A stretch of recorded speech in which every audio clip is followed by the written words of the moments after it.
I'm Barry Loveland. I'm an oral history interviewer with the LGBT Center of Central Pennsylvania History Project. And I'm here with Lana Malmsheimer, who is our videographer.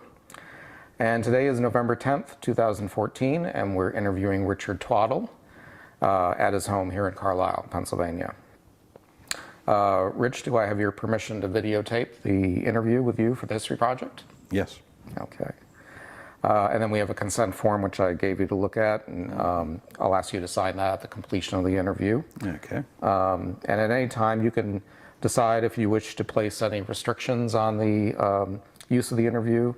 And also, let me assure you that at any time during the interview today, if you want to take a break or if you want to stop the interview at any time, just let me know and we'll do that.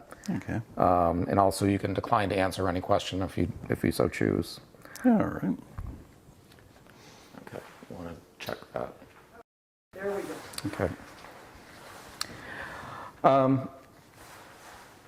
So I'd like you to tell me where you were born. Greensburg, Pennsylvania. Okay. And what year was that? 1947. Okay. Tell me a little bit about growing up in Greensburg, your family of origin, and what your life was like growing up in that family. Oh, well, I only lived there until I was 9 years old, going on 10.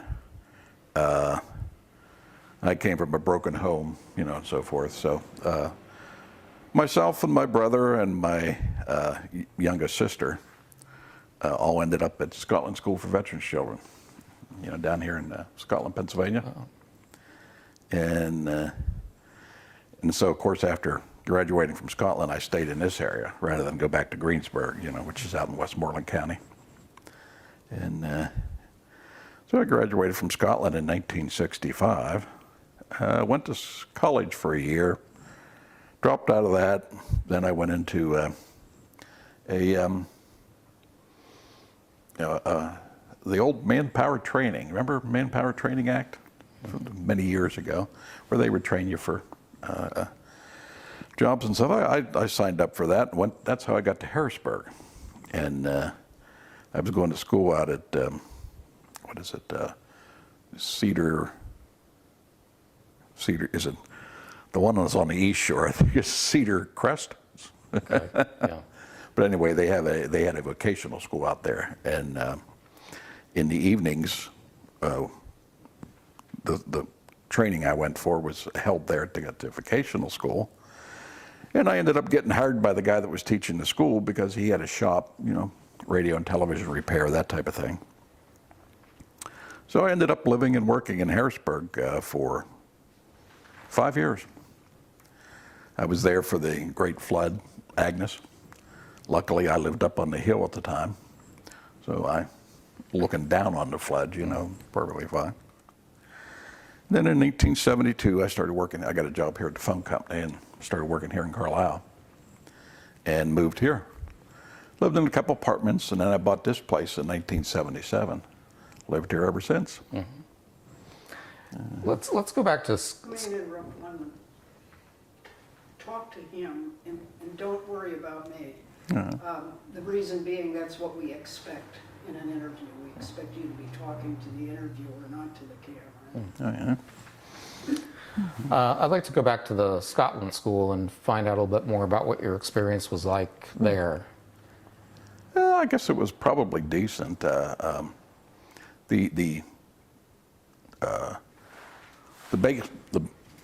know, it was a co-ed, and it was not kindergarten. It was first grade through senior in high school, and for the most part, you lived in what they call cottages. You know, small houses. They weren't that small. They had they were 2 stories, and they had 5 bedrooms and 2 bathrooms upstairs. They had a huge washroom, shower room, bathroom facility downstairs and a kitchen, living room, dining room, the whole thing. So it wasn't too bad. I mean, as I think for a institutional living. Okay, it wasn't anywhere nearly as what it would be to be a living in your own home, you know, with your own family and everything like that. But it was far better than I'm sure a lot of people had it. And did you have like house parents or something that? Well, when I was there, they only had house mothers. Okay. See, that after I graduated and before they closed the place down, they had changed over to house parents. But back in those days, it was only house mothers because basically they were looking for older women who needed money. You know, I mean, who needed an income. Yeah. And a lot of them were divorced, a lot of them were widows. And, you know, back in the day, a lot of people weren't covered by Social Security. You know, everybody thinks Social Security was like it is now, but back in the, we're talking back in the 50s and 60s, it just didn't cover it the same way. So, you know, there were a lot of older women who were looking for somewhere to work. You know, if you're a 55-year-old widow and you never worked in your life and your husband dies, suddenly you need an income, you know. And they spent a lot of hours down there, you know, when they weren't union or anything like that, so they were massively taken advantage of by the state until they unionized much, much later, you know, back like in the 80s or something like that, 70s and 80s. They started to unionize them, and then they started getting good, much better hours, you know. So did you have any sense of your sexual orientation at that point in your life? Oh, not until I was a teenager, you know what I Yeah. mean. But while you were in the Oh, sure, while you're at school, yes, Yeah. of course you do, yeah. Did you feel like you had, you felt like you had to hide that, I guess, Well, from... naturally, because, you know, we're talking about, I turned 13 in 1960. And in 1960, in almost every state in the Union, just being gay was illegal, let alone actually doing anything. And everywhere it was a situation of you were in the closet. There was nobody open, unless they were somehow forced into it by, you know, being arrested or something like that. You know, back in those days, there was no way to be out, unless you wanted to go to jail or be hounded out of anywhere, and you know, you wouldn't work anywhere. Did you participate in any kind of activities in school, or was it... Oh yeah, you know, the school had everything a usual school did. You know, you had band, and you had football and basketball and all those kind of things, so you could be involved in anything you wanted to be as far as normal sports and stuff like that. So what did you do? I was in band, and I was taking the academic course because I was going to go off to college, you know, so you had things like physics and chemistry and all that kind of stuff. But I wasn't really a sports nut. That was my brother. He was the sports guy. He loved to play football and stuff like that. I was, it just didn't interest me. Yeah. Although I was back one time after school, and the old superintendent said, "Where were you when we needed you?" Because, you know, I am the size of a refrigerator, basically, you know. So he thought I should have been on that football line, you know what I mean? But that was too much like work. So you graduated from there, and you went to college for a year, you said? Yeah, I went up to Grove City, which was not my idea. I got sort of, I was going to go to Shippensburg, but the superintendent threw me into Grove City, and of course that was a bad match, because Grove City, particularly at that time, was a Christian fundamentalist nut job place. And I actually was told I couldn't come back because I hadn't gone to enough chapels. You had to attend chapel every morning. Don't get me started on religion. And what were you studying there? Just Chemical engineering. Oh. Okay. So once you decided to leave there, and what was the next step? That's when I went back and ended up signing up through the unemployment office. Okay. I went into the unemployment office looking for work, and they got me signed up to attend this. It was like an 11 months, I believe, if I remember right, and it was 7 hours a day, 5 days a week, and it was on radio, television repair, and it was taught by the guy's name was Modern, Mottern, and him and his wife owned a shop on the corner of what is that, Progress and Dairy Street, not actually in Harrisburg, but just outside of Harrisburg there, and he was teaching the school, but I think he was also looking for people, to work, because it was the kind of job that, without benefits and all that kind of stuff, so people would tend to come in, get experience, and leave for something else. And he hired me and another guy from his class, and we both worked there about 5 years. And so I lived in Harrisburg from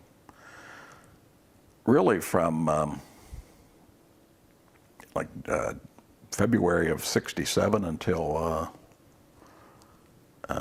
August of '72, and that's when I came down here, and I got a job at the phone company and benefits, paid vacation, sick leave. You call in sick, you got paid for it, that type of thing. Something new for me. And at that time, it was a very secure job. You weren't talking about making big bucks, but you were. Back in the day, the telephone company, before deregulation, telephone company was a very secure job. So I worked. So I moved down here, and I had a couple different apartments. And like I said, in 1977, I bought this place, and I've been here ever since. At one point, did you start coming to terms with your sexuality and decide that you wanted to go find other people?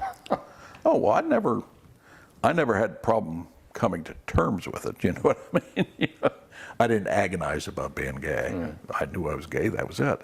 But like I said, in those days, you had to be careful. You could get fired anywhere and everything like that. And technically speaking, you still can, I think, in Pennsylvania, unless you live in certain cities that have the things. You can be fired just for being gay. And so I think a lot of that, you were not openly gay, you know what I mean, to everybody. Certain people knew or whatever, And eventually your family, you talk to your family about it and so forth, but you don't run around, or back in those days, you didn't run around with a rainbow flag hollering, we're here, we're queer, get used to it, you know what I mean? And for the simple matter, you'd lose your job, and God knows what else. So did you find out about the gay bars in Harrisburg? Actually, no, I started going to the bigger cities. Okay. Where it was much more open, you know what I mean? And, like New York and Philadelphia and, so forth, And then probably it wasn't until the 70s that I started hitting the bars in Harrisburg. And of course, I went up one day, and I knew it used to be the Clock Bar. And I went up there and was running around in that area of town. Back in there, you didn't have an internet or anything, you know what I mean? And I happened to look across the street, and I saw a couple guys coming out of the rows, and I thought, oh yeah, that's a gay bar. And of course, once you got in one, then you find out about the other ones, you know what I mean? That's normal. But so what was it like for the first time walking into a gay bar for you? Did it feel kind of liberating, or was it? Oh yeah, I think so. Because you knew that you weren't going into I'll explain it this way. I walked into the Neptune one day, and I sat down. I was standing there, and shortly after I came in walked a guy that I worked with. And this guy had been married, had a couple kids, and I think he had just gone through a divorce. But when he saw me, he panicked. And I said, wait. I said, why do you think I'm here? Mm-hmm. You don't need to panic, you know what I mean? Yeah. And so no, I felt very secure from the beginning in gay bars. I mean, as far as that aspect of it, you know. Mm-hmm. Now, meeting people, that's a different story. So what do you remember from the early days of going to gay bars? Did you have any particular memories of those bars, or? Oh yeah, they were fun. A lot of them were. I mean, you're talking about in Harrisburg, or you're talking about elsewhere? Well, at Harrisburg, Harrisburg especially. Oh yeah. Mm-hmm. Yeah, well, one thing, I was a whole lot skinnier back then. We all were. You believe it? I used to have a 32-inch waist, you know, and yeah, well, one of the things to me that was peculiar was when I first started hitting the bars, I was always already well into my 20s, but I didn't drink. So I learned to drink in the bars. Mm-hmm. And of course, I didn't drink beer, so I walked in, I'd order a mixed drink. Well, I found out you get drunk way too quick drinking mixed drinks. So I switched to beer real fast. And, you know, and then you could nurse a beer, you know what I mean? Mm-hmm. Of course, with the years of practice, I got much better at it. And now, of course, in my old age, I really don't drink anymore. But, no, and I So your regular hangouts, let's say, were the Neptune, or? Really, my main hangout, at least for the early part, was the Rose. The Rose. Mm-hmm. I preferred that. When the first time I walked into the Neptune, it was probably a Friday night or a Saturday night or something like that, and I had never been there. And I thought, well, I'm going to go out and give that place a try. I stepped right inside the door, and it was just packed. I mean, to get to the bar, you had to push your way through people, yeah. And it was just like a subway car in rush hour. Mm-hmm. And I no sooner got in there than I heard Bill Hefner screaming on the dance floor. Now, if you don't know him, you don't know, you know. But at the time, I didn't know who it was. He let out this hellacious scream on the dance floor. This is back in the disco days, you know what I mean. And I thought, oh, this is too much for me. I turned around and left. I thought, I'll come back to this bar sometime on a weekday or something like that, you know. There was just too many people, too crowded, too packed. And of course, the Harrisburg went through a lot of bars over the years. You know, the Emil French opened up the La Cage up there on Foster Street, and then that closed down. And you know, and Albert had opened up the original Strawberry at the hotel down on 2nd Street, mm-hmm. And then that burnt down. I was sitting here at the house with the TV on, and it came on. The Strawberry Hotel's burning down in Harrisburg, which upset me a little bit because we had just had a bunch of things planned to do there through the Pensman, you know, the club. Oh, right. And that was one of the places that we were going to have, and we were having people come from out of town and stuff like that. And here, one of the places we were using was burning down, and we had like 4 days to make other arrangements. Yeah. Mm-hmm. And that was on 2nd Street? Yeah, it was right in that first block of 2nd Street. Yeah. And aluminum wiring.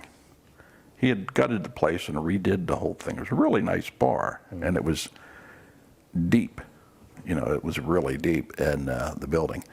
And it was a very nice bar, and he'd spent a lot of money on it, but it was back in the days, I guess, when there were copper shortages, and somebody said, let's use aluminum wiring. So they wired the place up with aluminum, and then a couple years later it burnt down. But I used to go up to the D-Gem once in a while. I knew people that worked up there. It was mainly a girls' bar, but and I knew Dottie and Grace and Mish. I mean, I didn't know them well, you know, but I knew them by sight. And I let's see what opened after that. Oh, Larry Wilson came along and opened up the Shadows, and then he opened up the Archives restaurant, which was a terrible mess from day one. It was a beautiful big property. It's at the old St. Moritz. I guess it is a St. Moritz again, isn't it? And big, wide. The only bar in Harrisburg that wasn't a trailer, you know, 50 feet long and 10 feet wide. The Archives was a nice, big, wide space. They had all kinds of room. Well, they opened that up, but they were going to make that a fine dining place. And then when they were already in trouble financially with it, they tried to switch it over to a gay bar. But by that time, the Stallions had opened up, which was a big competition, dance floor-wise and all that kind of thing, you know. And so they ended up going belly up and closing down. So when did you find out about the Pensman group? I bumped into them, or started meeting some of them, probably like 79 and 80. And somehow I ended up getting involved in it. I think I became a member in 1980. And but we had a lot of fun. It was a good crowd. And actually, I think I met Gary Norton. And that's how I got involved in the Pensman. And Gary was originally from Williamsport. And then he lived in Harrisburg. I think he used to come down from Williamsport and hit the bars in Harrisburg and stuff. Then he had moved to Houston. He'd been married, had a child, and then got divorced. And then he moved to Houston and lived for a number of years. And then he moved back from Houston. And he moved into directly to Harrisburg, and he was a mailman. And so that's how I got involved with the Pensman. You know, I knew a couple of the people who were involved, and then of course I got to know the whole crew. And as a matter of fact, was the first person I know who had AIDS.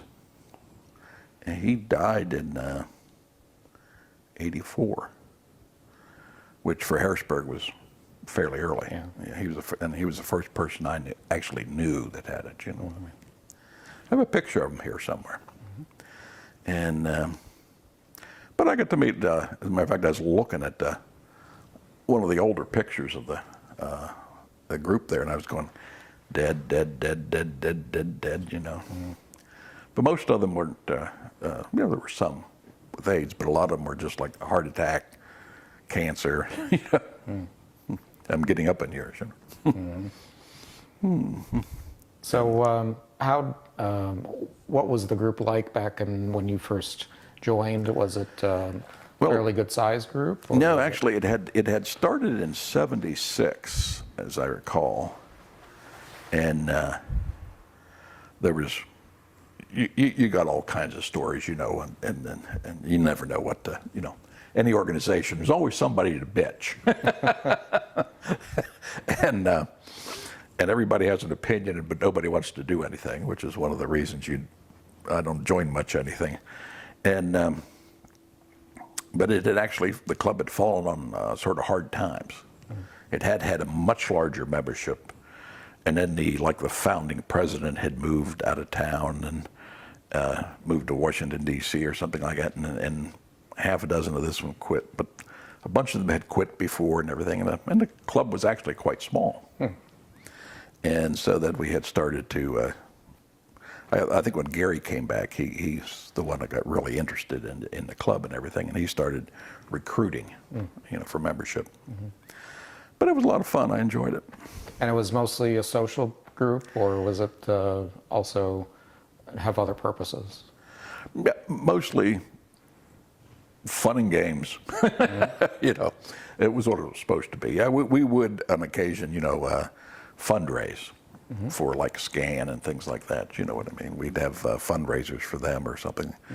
And but the club never took in that much money. It was, like I said, it was mainly associated. You had your dues and whatever. We'd do bar nights, where we'd 10 bar and so forth, and raise a little money for the club, and then we'd donate money to, like I said, organizations like SCAN and so forth. And but it was mainly entertainment, fun, And it was like a leather Levi sort of. Leather Levi club. People just say, "Oh, it's a motorcycle club," and well, yeah, maybe half the guys rode bikes. I never been on a bike in my life, but there were guys who are still riding bikes that I know of, that were members of the club, and so the bike thing was not a requirement. It was sort of a leather Levi club. Yeah, some of the guys were into the leather. I've got some pictures here of Tommy. I'll be anxious to see those. And were you also connected into like the network of some of the other? Oh yeah, leather Levi the clubs Pension and was a member of the what they called AMCC, and which put you in touch with all these other clubs. It was a sort of like a I don't know what you want to call. So you were like a chapter. We were actually like a chapter of AMCC, but you were an independent club, but you were affiliated, I guess would be the word. And which is how I got into all kinds of places I never would have gone to. Like I remember going to New York City one time, and going down to Alphabet City. Now I'm talking about in early '80s. When I said to the cab driver, take me down to something A Street or B Street or something like that. And he's, where's that at? So I had to explain to him how to get down there. But one of the clubs that was throwing a cocktail party at a house, it was probably a 3 or 4 story brownstone down in there that they were in the process of remodeling. And they had it partially done. You had some of the floors done or whatever, and they were having a big party down there. And we had originally signed up for the whole routine, but part of it had been canceled. So, but we still went up for that type of thing. And then another time I went up and had dinner at the Sailors and Soldiers Home in somewhere in New York. I don't even remember where it was in New York City anymore, but it was run by Catholic nuns. And this group, and they had a banquet hall that they rented out. And this one club up in New York City hired the hall and had like 300 guys in leather. The sisters seemed to have a good time. They enjoyed it. So you get into those kind of odd situations, you know what I mean? Like this, for example, this picture here. This is actually at a hotel. I think it was the Holiday Inn, or was it? Oh wow! Whatever on Do you want Walnut to show Street. that to the camera, maybe? Okay. Yeah. And that was actually a picture of me and Big Rick there, who on the other side, were about to throw Tommy down the stairs. Well, we were threatening to, because he had been annoying us. And we had all been drinking. And so we great. picked him up, threatening to throw him down the steps. So we were at like a banquet hall, but they had this flight of open stairs going down, and we were going to. And somebody said, "Hold it a minute and take a picture of that." Well, like I said, it was mainly a social organization. We just wanted to enjoy yourself. But with the other clubs, I got to places like Fire Island, New Hampshire, Provincetown, and of course places like Washington and Baltimore and Philadelphia, and Altland's Ranch. You know where I'm talking about. They used to rent that out for what they called the runs, and different clubs would have big events down there. You'd go and camp out for 2 or 3 days. So up in the Poconos and so forth. And of course, if you wanted to and had the time and the money, there were things going on in Florida and California or whatever, you know what I mean. But those of us that had a regular job weren't going to too many of those. Do you have any particular memories of events that were sponsored by the local club where you got a bunch of other clubs come in to participate? Oh, yeah. We had, well, like I said, that one time when the strawberry burnt down, right. We were having our event, in Harrisburg, and we're bringing in a bunch of other clubs, and that's where we had to rush around to different bars and say, can you do this for us, and can you do that for us, and so forth, and take up the slack for the strawberry. But our event was usually in February. We had President's Day weekend. You had to negotiate these dates so everybody wasn't conflicting with everybody else, or everybody'd have July 4th, So we generally had President's Day, so we were generally talking, sort of nasty weather, or at least cold weather. So our stuff was all indoor things, you'd go from a bar to here to there, or whatever. And in the summertime, a lot of times they would be camping events, tents. Occasionally you'd find somebody would get an old campground. I think I was down at one in Oxford, Pennsylvania, outside of Oxford, Pennsylvania, which is down towards Chester area, down that way. And it was actually at I think it was a Girl Scout camp. But, they had dormitories. Okay. And they had all the facilities. They had bathrooms and there were showers, everything like that. And the club down there had rented it out. And so there you had, like 250 gay men running around and using the swimming pool and drinking beer. But a lot of those organizations needed money every now and then, now this might have been maybe at Labor Day or something like that, when the camping season is done and they're going to make a little extra money. Yeah. And of course we were never destructive, we didn't knock down the buildings or burn down the place or anything like that. But yeah, had some good times back then. Did you get involved in any other ways in the community, the LGBT community? Very little. Like I said, I'm not much of a joiner, and I was never into religion. So you had the religious organizations like MCC and what was the Catholic one? I can't think of the name of it. Dignity. Yeah, and so of course religion was out of the question. And whenever I get involved in politics, I generally want to hit somebody before. So I learned not to get involved in anything like that. But of course, we would always, like I said, the Pensman would always support something like SCAN or something like that, those types of things. But I never got involved in any of the political organizations or anything like that. Did you develop any long-term relationships with anyone over the years? Not really. I mean, long-term friendships, yes.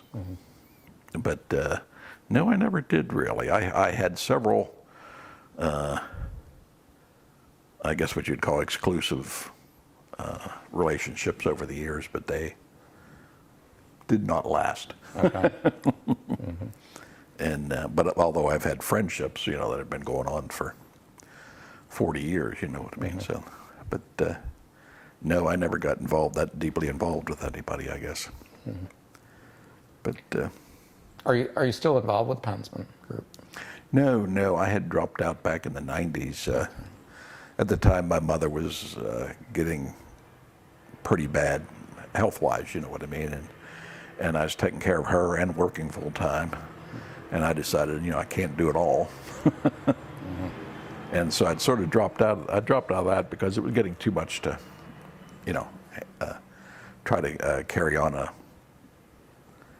position with them or anything like that. So I just dropped out, and I couldn't even tell you who's a member nowadays. But I don't go out anymore, really. Once in a blue moon, I'll also go out with somebody, and But it was not, I just don't go out and drinking. And then once you hit a certain age, Right. it's not like I can remember in Baltimore many years ago. There was a bar called the Senate, if I remember correctly, and in it a few times, and everybody said, "Oh, that's the Wrinkle Room," and it was mainly older guys, and sitting around drinking, shooting the shit, and so forth. And I thought, well, at the time, of course, I was 30 something or whatever, you know what I mean, and I thought, boy, these guys are antiques. They must be 52 or something.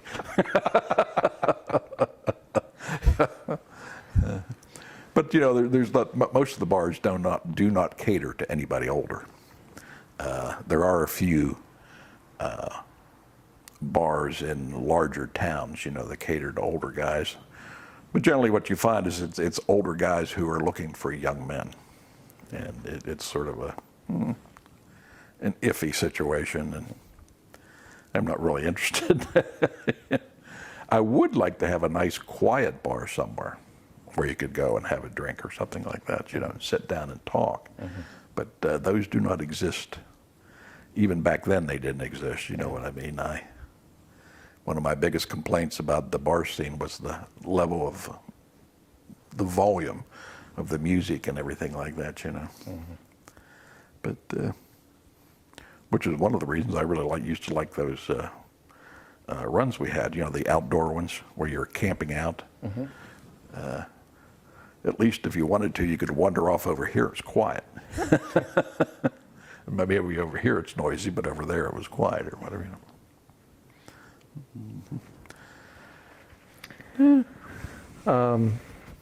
Let's see. I guess you didn't serve in the military? No, I got lucky. Okay. Because my time would have been Vietnam.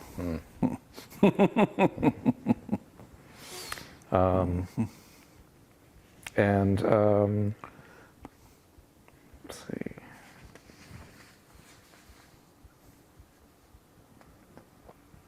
Although I did have a top secret clearance one time. Oh, really? For my work. Party work. Telephone company. Yeah. But, government stuff with the phone company. Yeah. Okay. And then you retired from the phone company? Yes. Okay. In 2007. Okay. Yeah, that was nice. I had been planning to retire at 62 on my own. I figured I could do that, And then they came along when I was 60 and said, we're offering packages. Anybody wants to leave? So, I put my hand up. But, yeah, that worked out real well for me because I basically didn't retire for like a little over a year because I was on severance pay for for a long time, and so I actually retired when I was 61, and which is better for your Social Security and so forth. But it's worked out really well, and I have to admit I had loved being retired. And what kinds of things do you like to do now that you are retired? Well, as you can see, I do a ton of gardening. That's my exercise in the summertime. Well, spring, summer, and early fall like this is it's just gardening and cleaning it up and all that kind of stuff. And of course, then I go down to Florida for the winter, and down there I love to walk. Anybody that never wintered in Florida in the wintertime, you're missing it because the beautiful weather. You know, it's like 75 and low humidity and lots of sunshine and rarely rains. Winter is their dry season. And sometimes when I'm coming back in the spring, they're complaining, you know, they got brush fires going and everything because everything's so dry from the winter. And but it's absolutely beautiful down there and the thing I really like about it is, you know, you can open your windows up, you can turn off the heat and the air conditioning and everything, you know, have actual air. And I'm on the Gulf Coast. Okay. And it's nice.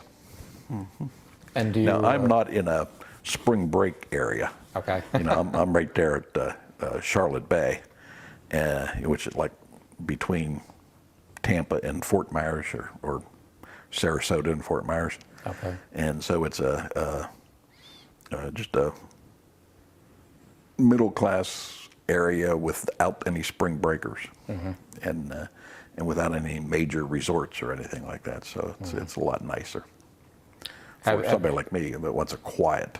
Right. Have you tried to look into like any of the local gay bars or organizations or anything down there?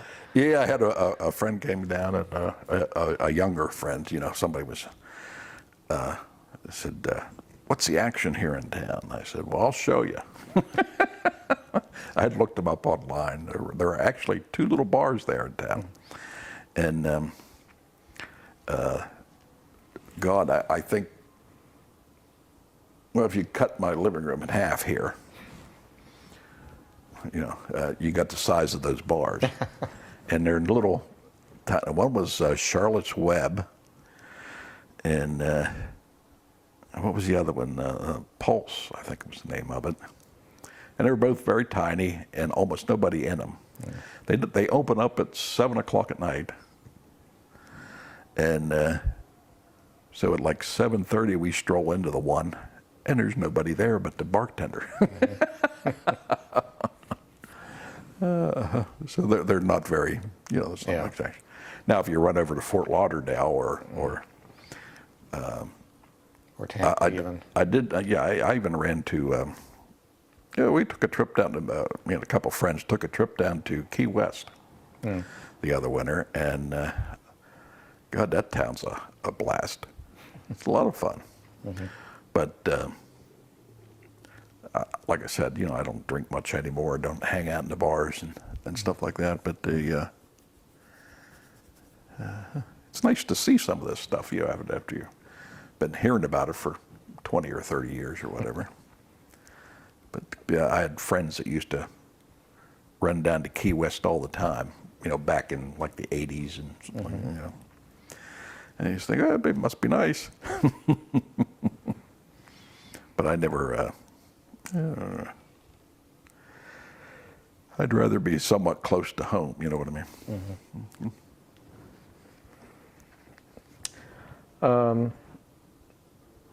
What would you say were the important events or turning points in your life? Oh, I don't know. I guess finally getting out, you know, when I was in my 20s and meeting other gay people, you know what I mean? That's probably the big change for me. And of course, I've seen enormous change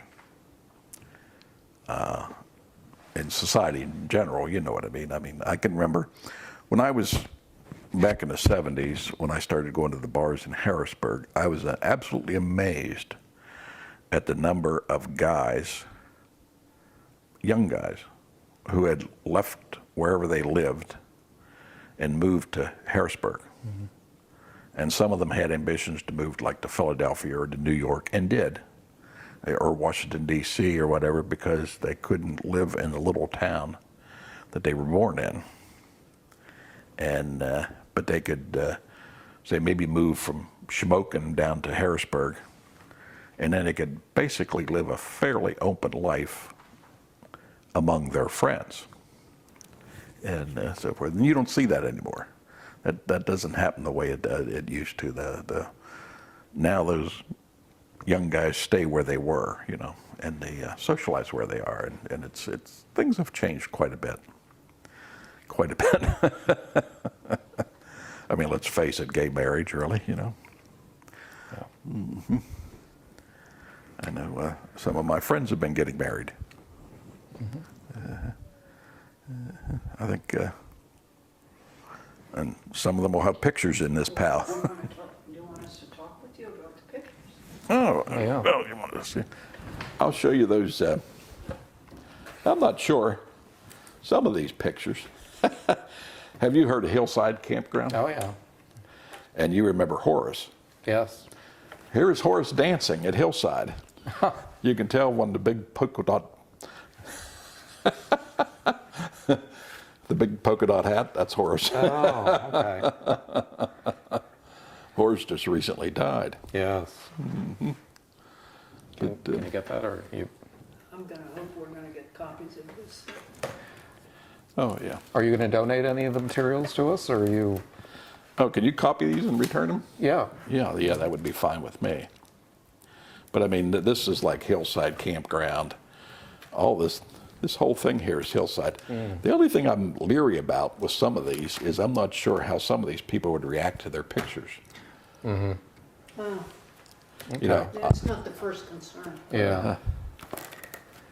and you know, like this guy, for instance, still works here in town.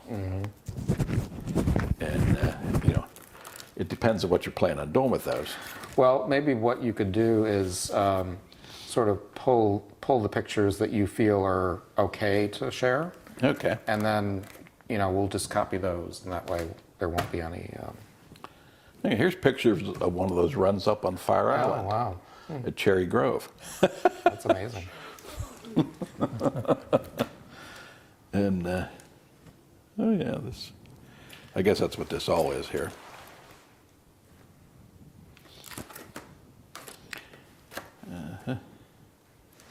And then this, I think, is that Altman's Ranch? No, wait a minute, that's not it. It's a ranch. It's one of the other ones.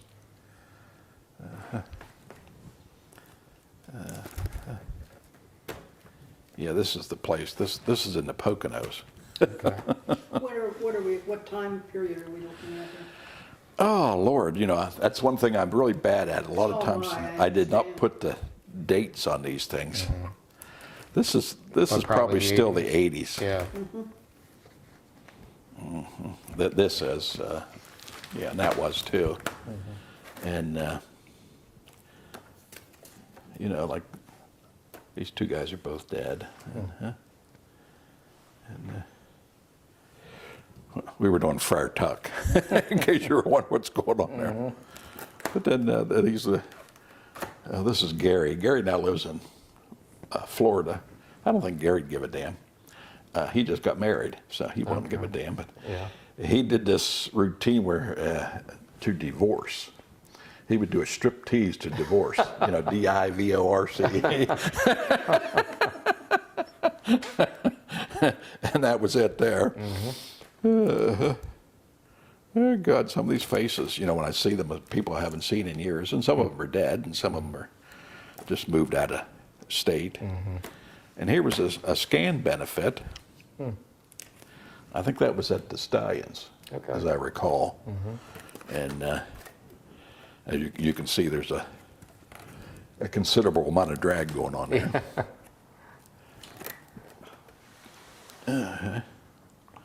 Yeah, that's a picture of my mother trying on my cowboy hat.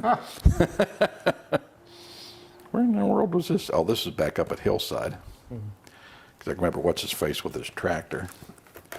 He's one of the owners of Hillside. And you probably shouldn't look at these pictures. Oh, why not? You're not young. You're not old enough to see these. I'm older than you. Because this is actually nude mud wrestling down at down at Altman's Ranch. Oh my goodness. Oh, that is great. It was one of the events they had. I couldn't believe they got anybody to sign up. Would you go through that and label those for us so that when we copy them, we know, like, this is Altman's? Oh, I could try. I don't mean a lot of detail. Right. But just, But especially if it's events that are happening with people in central Pennsylvania. We have very little in the way of visual stuff. Oh. Photographs, we have very little. Oh, yeah. You didn't know Tiny. I don't have no idea. How old are you? I'm 57. Oh, well, then you might know Tiny. Did The you ever name's meet familiar, Tiny? but I don't know that I don't think I ever met him, but I've heard of a Tiny, yeah. Tiny is 6'8". So they called him Tiny. Yeah.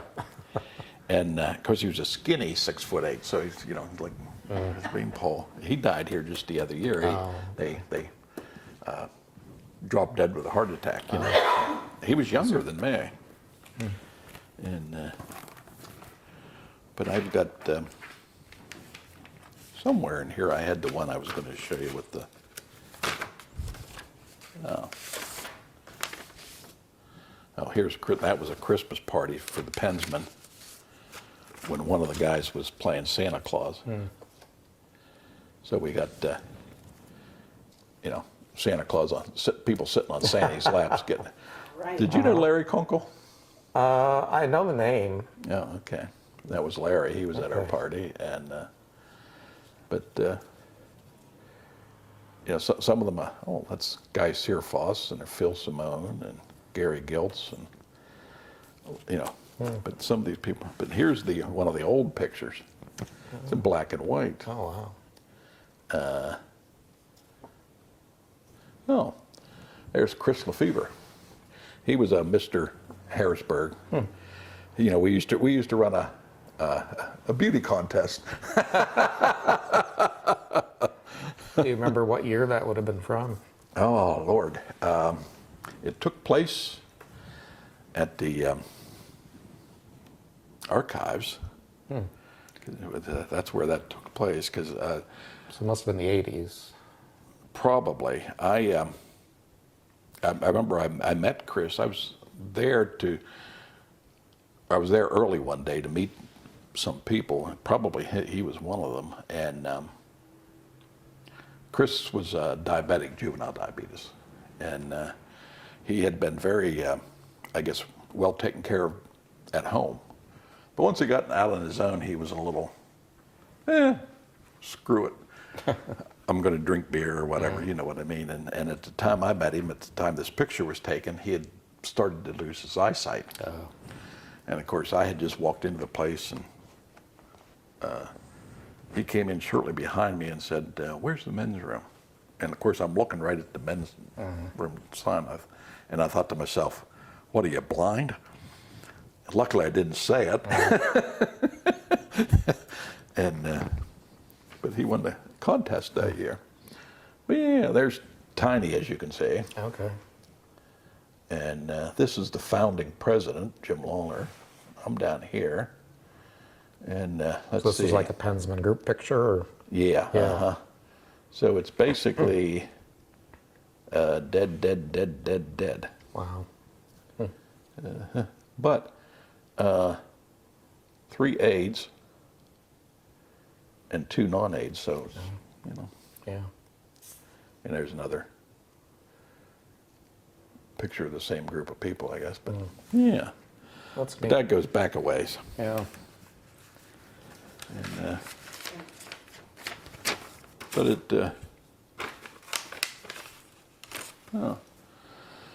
there's Nick and Dan Bixler, and I know that guy, but I can't think of his name. But I think this is up at Hillside again, Okay. with Horace. Horace was hosting dinner for us. And there's, cute, right? This was at a cabin in Caledonia. Larry Kunkel used to have a cabin in Caledonia. Okay. And I bet you'd never guess who that is. Well, But down slobbering on something. That's Tommy. This is at that cabin. These are just pictures up there at that cabin that year. I don't. These people, a lot of them might be just a little older than you. Mm-hmm. There's, oh God, I can't remember his name. Tom, what's his face? He used to work at the bars. He was a grave digger up in Wilkes-Barre, I think it was. Then he moved to Harrisburg. Wow. And then he started working at the bars. Okay. And we used to kid him because every time he'd start working at a bar, it would close down.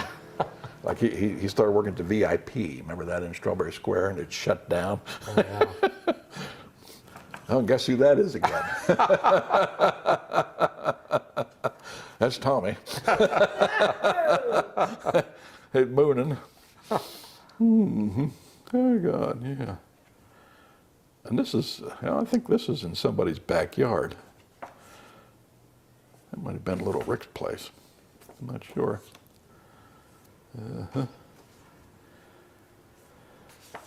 So these are sort of, oh no, that's still at Larry's place, I think. There's Bobby, he's dead. But there's Hal, and he's still alive. He's in his 80s. Wow. Does he still live in the area, or is he? Oh yeah. Does he? Yeah, he lives in Harrisburg. Oh, he'd be a great person to interview. I could, well, Hal I'm not in direct contact with. See, I know Harry Zimmerman, Harry's going to be 86. Really? Wow. But Harry is having a little short-term memory issues. So, okay. He's not, I don't think he's too willing to do interviews. But if you are able to get in touch with Hal, either directly or indirectly. Well, I could try asking somebody. Yeah, see if we can find out. And anybody else that you can think of that's still in the area, we'd certainly love to. Have we interviewed anybody else who was in the Pensman? I don't believe so, no. Oh. Yeah, here's another Altland's Ranch run, I think. And I just love that. Yeah. Oh, did you ever see this? You'll notice that's the president and the first lady. At that time, Big Rick was president. And Tommy, of course, was the first lady. That was their Christmas card that year.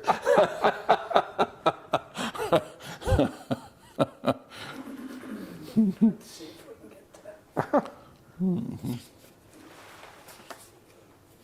Yeah, a lot of these are just Come on. There. like. Not too good, but we got it. Okay. Okay.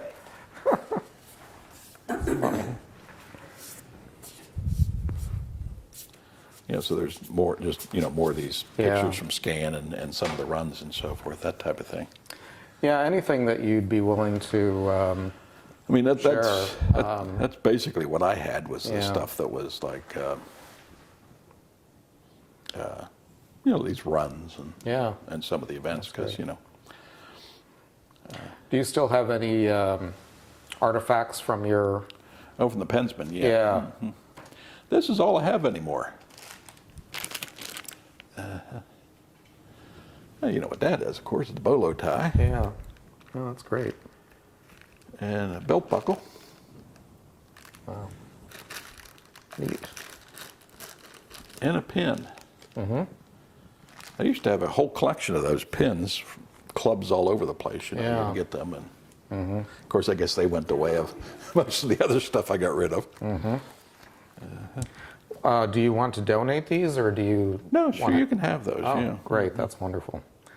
Yeah, I've got a form that you can fill out. Is it an organizational logo? Is that what that is? Yeah. Yeah. Mm-hmm. Mm-hmm. Yeah, it's stuff from the Pensman. That was the old. That's the old. Our logo. And it was a gay men's club? Yeah. Mm-hmm. Social club? Yeah. Mm-hmm. Yeah, we were registered. We were a registered organization we were incorporated with the state. Yeah. As a nonprofit organization. Right. Because insurance reasons, you know what I mean. You had, well, also enabled you to do the fundraising and everything. Mm-hmm. And, yeah. And of course, but we didn't. We really didn't get involved in too much. Although I can remember when Big Rick was arrested, there was a fundraiser for SCAN that was held down at the, what they call the Vault or whatever. Oh, yes, you know, right. down there on 2nd Street, you know. Uh-huh. And they sold tickets ahead of time. And of course they had draft beer, and which was free, but you had to buy the ticket ahead of time. Okay. So that was perfectly legal. Mm-hmm. And the whole organization was people from different organizations had volunteers that would tend to bar. Mm-hmm. So like I was there for Pensmen, and Big Rick was there for the Pensmen, and I remember there was a woman named Agnes who worked for the state. I can't remember her last name anymore. That's terrible after all these years. Mm-hmm. And somebody at the door decided, wouldn't it be a good idea to start selling tickets at the door, even though they had specifically been told not to. Mm. And of course, the first ticket they sold, I think, went to the LCB. And so they arrested whoever was behind the bar at the time, and Big Rick was one of them. Mm-hmm. And that I can't think of the guy's name anymore, but he was a well-known lawyer in Harrisburg. Corky Goldstein was that? Oh, yeah. him? I think it was him. Yeah. I believe it was his law firm that jumped in and volunteered to represent everybody, and they ended up getting everything basically dropped with just like a misdemeanor, a little fine or something. Okay. Because at that time, people were going to lose jobs, maybe. Yeah, you know, yeah. because but his law firm stepped in and got everybody. I remember Agnes was really worried because of her state job. You know, now she's going to be arrested for selling liquor without a license and this kind of stuff. You know, mm-hmm. And yeah, that was good of him. I always thought that was good of him because you know, stepping in and helping those people out. Yeah, exactly. Because you can imagine paying a lot, you know, legal fees for that kind of stuff, and they didn't have to pay any legal fees. He just donated that. Yeah. Well, is there anything else that you want to? I'm sorry. You talked about knowing the first person you knew who had AIDS. Can you talk a little about how AIDS affected the gay community here? Oh, well, that was odd. I mean, it started to feel bad in 1983. And of course, by 1983, people were already talking about, about AIDS, but it wasn't, in this area, and it hadn't really hit, but like in the big cities, of course, it was going through there like gangbusters to feel bad. And he was losing weight without trying and all that kind of stuff. And, he even went to the doctor. We were sitting there, I was talking to him one night, and he told me he'd been to the doctors, and he even suggested to the doctors that maybe he had AIDS. And they're saying, well, we don't think so. And this went on for months, with him gradually losing weight. And then he came down with that pneumonia. Oh, yeah. And then he was in the polyclinic, I guess it was. Oh, he was in there for months. And he had a ventilator on most of the time. That's, what a way to be, you know what I mean? Yeah. So they could manage to keep him alive, but they couldn't give him any quality of life, you know what I mean, back in those days. And, but he held on, I think, until like March or April or something like that, or May, maybe even May of '84. And, but that was, as you can imagine, that was quite a game changer in the community when people started to die of AIDS. And then when they finally figured out it was communicable through sex, and everybody's saying. So what changed? Well, I think a lot of people's behavior changed, Not right away. I think it was fairly slow, you know what I mean? Because people were used to, let's face facts, prior to AIDS, anything you caught in the way of an STD was treatable with antibiotics, and it was done with. It was over and gone. You didn't have an issue as long as you went to a doctor and got treated. And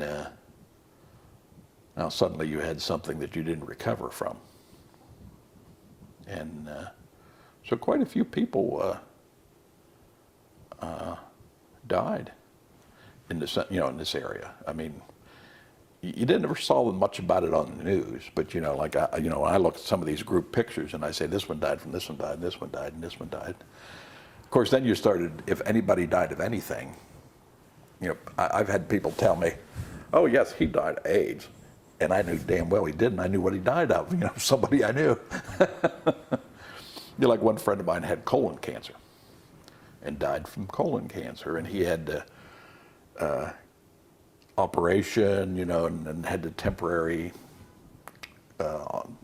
colostomy, and then when they decided, well, now it's been long enough, we're going back in and rehook you up. When they rehooked him up, or went to rehook him up, they found out he had a reoccurrence, a massive reoccurrence of the cancer, and they just walked back out of it, and then a couple months later he died. And but then people would attribute any death to AIDS if they didn't know them and didn't know what was going on, back in those days. And I had to. Did people treat the gay people they knew differently? I don't, not that I noticed. I mean, I would imagine that if you were one of the people that had something like the Kaposi's, which was a very sort of disfiguring thing, you know what I mean? If you had something like that, I imagine people would back away from you. Mm-hmm. I can see that happening. And, but I mean, I didn't see it myself. Of course, I didn't have it. If you're not sickly, and nobody's going to look at me and think I had AIDS. And, but I do remember somebody, I was at work one day, and the guy at the other end of the table, we're having coffee break or something like that, and this guy at the other end of the table, he's talking, oh, his wife's a nurse at the hospital, and there's this guy in there, and he's got AIDS. I thought, boy, nice confidentiality you got going there. Mm-hmm. and I sort of waited to hear what anybody would say, I'm like, and people, I heard somebody say, oh, that's too bad. And I thought, good. That's a good reaction, I guess I wasn't around any of these people that rant and rave, and, the they deserve it, you're good Christian types mainly. Yeah. You're good Christian as opposed to you're Christian. Yeah. You know what I mean? There's a difference there. But I didn't see too much of that, but I can imagine it happened a lot. I mean, like I said, especially if somebody had Kaposi's. I saw a guy in New York City one time, and I thought, oh my God, that was so terrible looking. Mm-hmm. And of course, usually by then they were skeletally thin, and all that kind of stuff.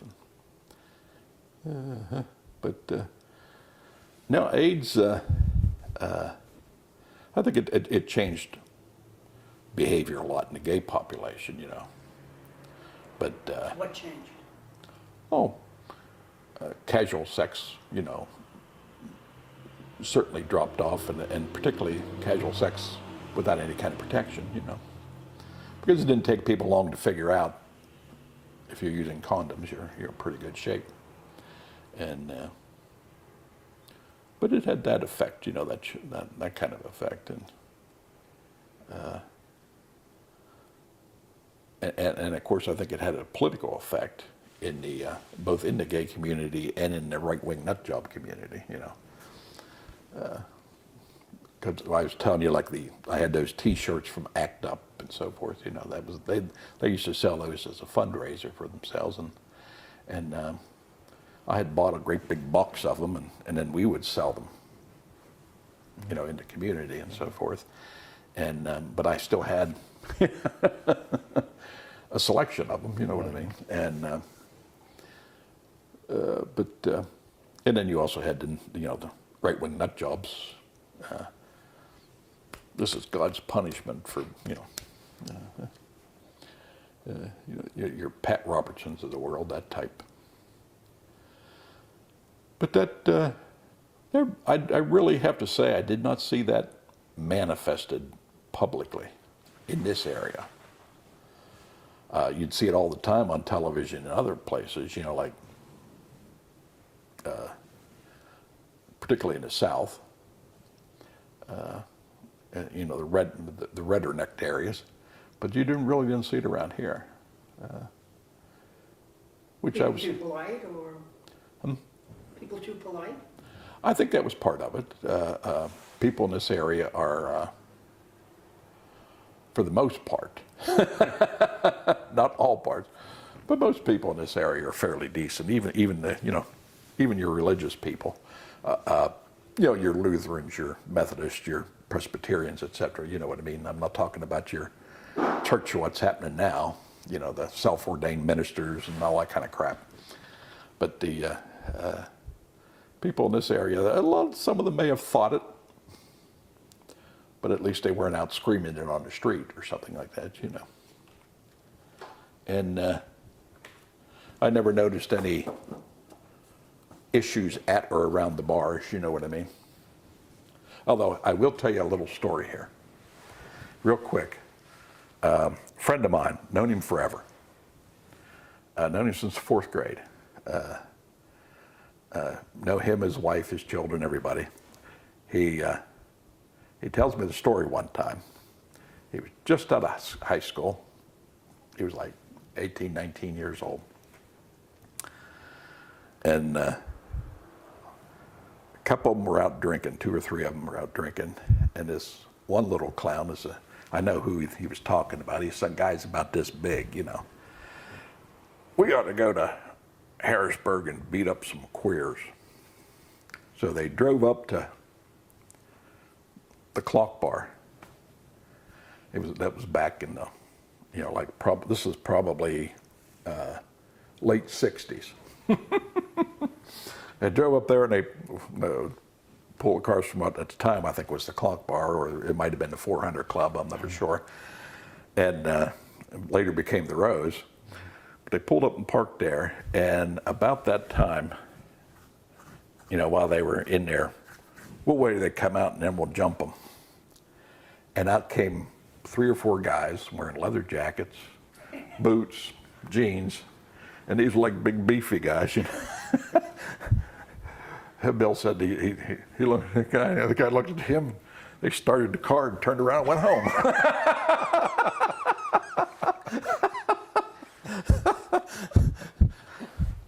So he told me that was his adventure in bashing queers, I guess. And I thought, oh God, Bill, how did you ever get yourself into that? Anything else you want to add? No, I think that's it. That's my closing joke. Yeah. Well, thank you so much. We appreciate your time and your stories, and it added a lot to our local history and understanding of the community. So thank you very much. All right.